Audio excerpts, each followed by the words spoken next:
Hi there, it's Greg here. Well, another home brewing video for you. Let's put this down. First of all, I want to thank everybody, the support I get and the comments and the questions I get, because if it weren't for you guys, I wouldn't have the knowledge I do. I've learned a lot from YouTube and from your input on my brewing videos. I've learned a lot. And I've endeavored to learn a lot because I want to answer your questions, and so I go out and do research and I find the best answers, and that's how I learn. So, you know, you tell me you're learning from me, but I'm learning from you guys too, so thanks.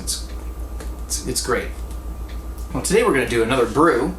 So I've just got my standard can of Cooper's malt extract. This is a lager. And a bag of sugar, and I've got my pot full of about a gallon of water. And another pot over here to get this thing heated up so it pours easier. So, in a kettle so I can rinse this out.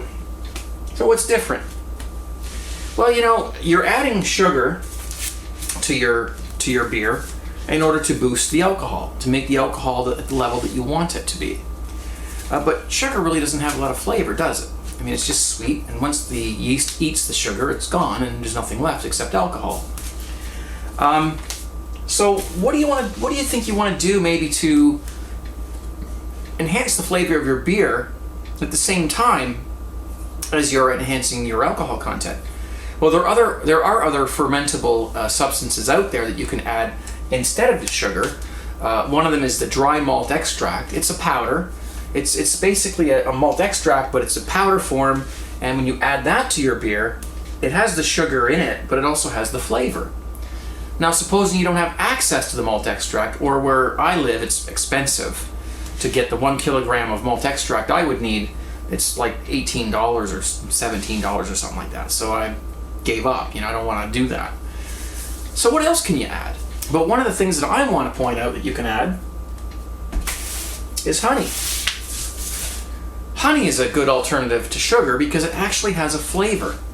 Now, I have to tell you, I've never brewed with honey before, so this is the first time for me.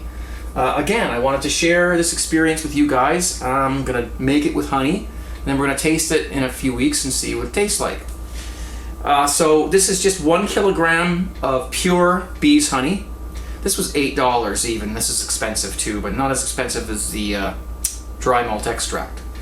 So we're going to do the can of malt extract and the honey. Now, don't throw away your bag of sugar, of corn sugar, because right before we pitch our yeast, we're going to do a hydrometer test to make sure that our alcohol level is where we want it. I don't know how much sugar or fermentable sugar is in this. I don't know, because I've never done it before. So if I do my hydrometer specific gravity test and my alcohol level isn't where I want it to be, then I will add some sugar to it right before I put my yeast in. Stir it around really well, take another reading, and do that until I get the proper alcohol. You know, you want a specific gravity reading somewhere around 1.045. If it's below 1.040, you're going to get a low alcohol content, and if it's above 1.050, you might be looking at a little too much alcohol. It might take away some of the flavor in the body of your beer, because alcohol is thinner, so it'll inhibit your head retention and things like that. So you don't want to get too much alcohol, but you don't want to get too low either. Nothing like a nice cold home brew while you're making your home brew. All right. So what I've got here is I've got my water boiled, about a gallon of water boiled, my can of malt extract, and my honey are in this pot of hot water, not boiling, but fairly hot water. And my can opener's in there too, just get it cleaned up. I put a plate in the bottom of this pot to make sure that the bottle of honey doesn't melt on the bottom of the pot. Okay? So that's something to think about. And I've got my kettle here ready to have so I can rinse out my can when I'm pouring it in. So everything's ready. Let's get down and brew this. Okay, so here we are. First thing you want to do, I say this every time, make sure your spigot is closed. Okay, otherwise, obviously, you're gonna have beer all over the floor. Clean can opener. And here we are. I put my malt extract down into my fermenter.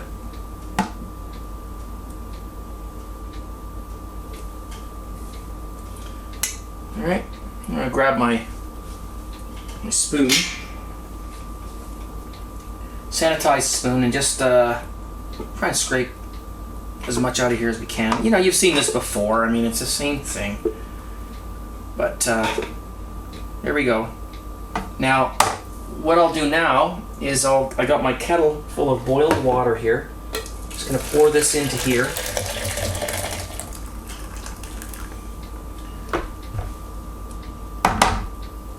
And give it a good stir. I have an oven mitt thing here. Hopefully this is going to work. I'll hold on to it with. It's hot, so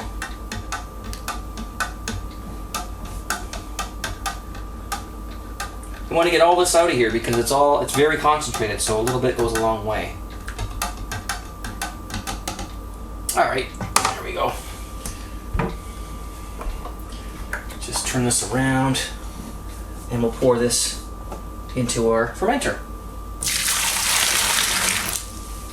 Right? And there we go. Now, our honey. Smells good. Pour this in.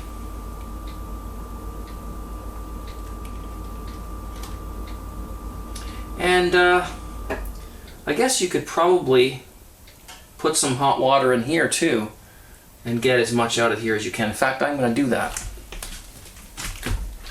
So I filled it up with a little bit of hot water.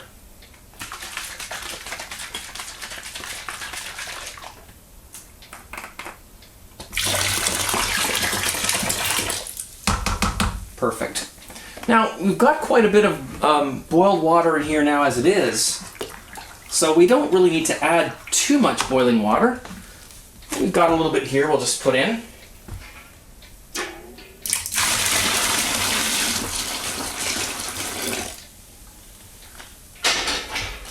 It doesn't have to be exactly a gallon as long as everything, you know, dissolves and breaks up and liquefies. That's all you need to do.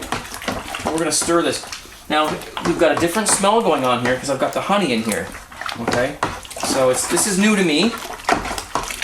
We'll see how this turns out. So I'm going to stir this for a couple of minutes to make sure everything's all dissolved. And then I'm going to take it downstairs and finish it up with the cold water and take my hydrometer test temperature and pitch my yeast. It's that easy.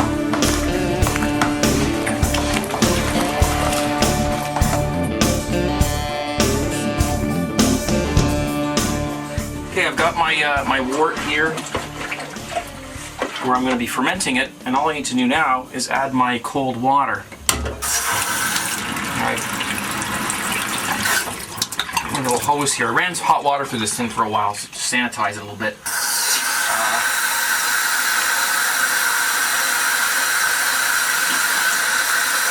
Not much to see here, just filling up the fermenter with cold water. Keep checking it to make sure that it doesn't get too cold, or, you know, hopefully it's not going to be too hot. That's the thing you've got to try and, you know, do is make sure that your final temperature is about 75 degrees Fahrenheit. So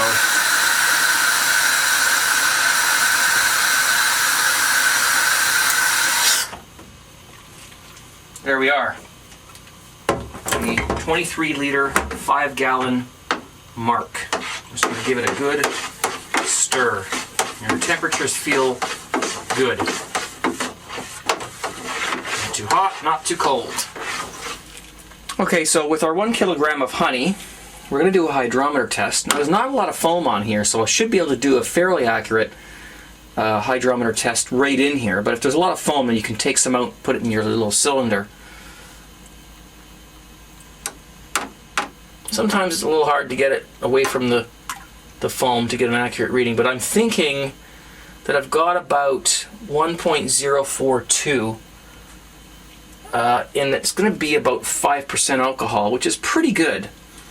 But you will lose a little bit at the end because it won't ferment completely, so I'm actually going to add a little bit of sugar to this to bring my alcohol back up a little bit higher, and that's why you need one of these things.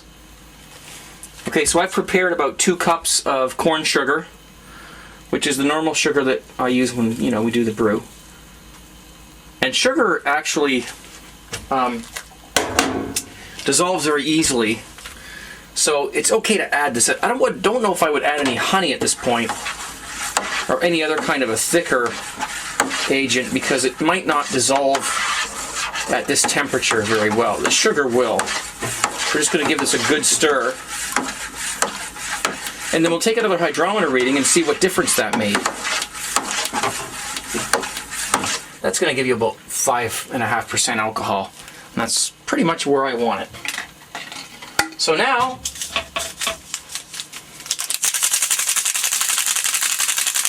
we sprinkle our yeast.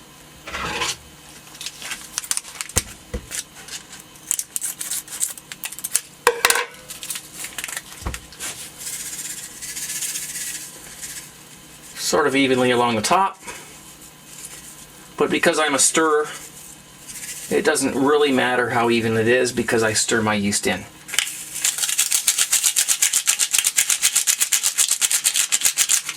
And then just stir it in with a good old final stir.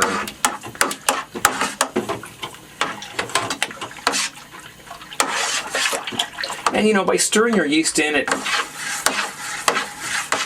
just starts the fermentation process sooner. And that's what you want. Because I've been messing around with this for about 20 minutes now. It's been exposed to the air. Whatever bugs are flying around, whatever. We want to get this covered and fermenting as quickly as possible. Okay? Grab our lid. My lid is very tight because it's a new fermenter.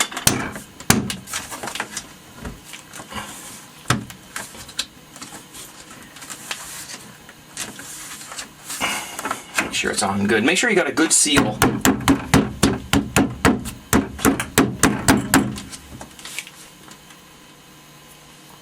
Airlock.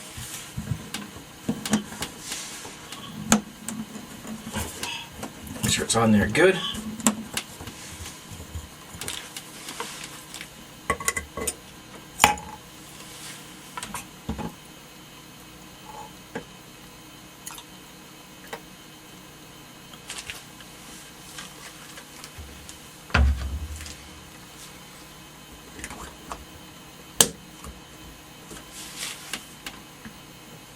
And check your seal. Now I'm going to do an entire video on this, but you know, just press down on your lid a little bit and make sure you got, you know, a little bit of differential there. What I like to do is squeeze the fermenter. And if you get a differential when you squeeze the fermenter, you got a good seal. If you don't have a good seal, watch my airlock video. Adding things other than sugar to your beer is a good thing to do, if you can. Of course, sugar will do just fine, but if you can add some honey or some dry malt extract, makes it even better. So experiment a little bit like that and just see what you get. One thing, just, you know, on the last little shoot there, just to make sure that you've got the temperature. I checked my temperature with the thermometer off camera to make sure it was, you know, within between 70 and 80 degrees Fahrenheit. Mine was actually up a little bit, 86, so a little high. But there wasn't much I can do about it. It still should be fine, and I'm not worried about it. Cheers. Thanks for watching. Enjoy home brewing. It's fun, and it's cheap, and it's easy, and it tastes great. See ya.